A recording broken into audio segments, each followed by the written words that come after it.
আমরা শুকনা নাই, শুকনা রস খান দিলে তো শুকনা একদম আছে 140 টাকা নেই। হ্যাঁ একদম হালকা রস। কোথাকার মিষ্টিটা? মিষ্টিটা কোথাকার? এটা দেন। তাহলে রং ছাড়া দে। না বললাম কোথাকার কোথাকার? 200 টাকা দিব। আরে এখানে এদিকে দেখেন না একটু। কোথাকার এটা বলেন না। তাহলে ওই যে এটা ব্লক হয়ে যাবে নাকি? খারাপ হবে। গজা গ্যারান্টি আছে তো? গজা খারাপ হবে। বললাম দোকানের নাম আছে? ওটা ফালতু গজা। নাম নেই রে।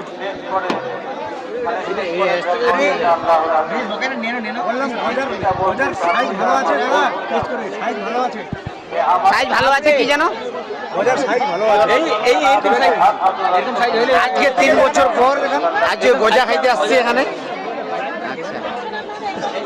এই যে 3 কিলো গজা, আনিছে তো বেশি না 100 টাকা কিলো। হাত ধোয়া দিতে হবে। 3 কিলো। ভালো লাগছে। চলো,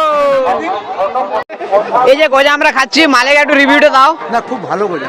হ্যাঁ? গুড় দোকান। এটা কি ময়দা দিয়ে বানানো না গুড় দিয়ে? এটা গুড় দিয়ে। আচ্ছা, গজার একটু মিষ্টি কম হয়ে যায় আর কি। আটাটা করতে এটা ময়দা গুড় সব দিয়ে। কিন্তু আচ্ছা, গজার কালার হয়ে যায় আর কি। কালারটা কম আছে নাকি? কিন্তু আমাদের দিকে একটা বেডিসা দেখায়। ফ্রেশটা চলে না? আমাদের দিকে একটা বেডিসা দেখায়।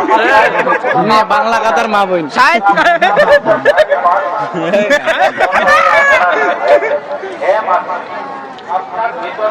খুশিদা কিছু কইবে, খুশিদা কি কইবে? কইল তো গজাটা খুবই ভালো। 100 টাকা কিলো নিল। ভালো অসাধারণ দাদা। দামটা কম আছে, কম। 150 টাকা হতে। খুব সুন্দর।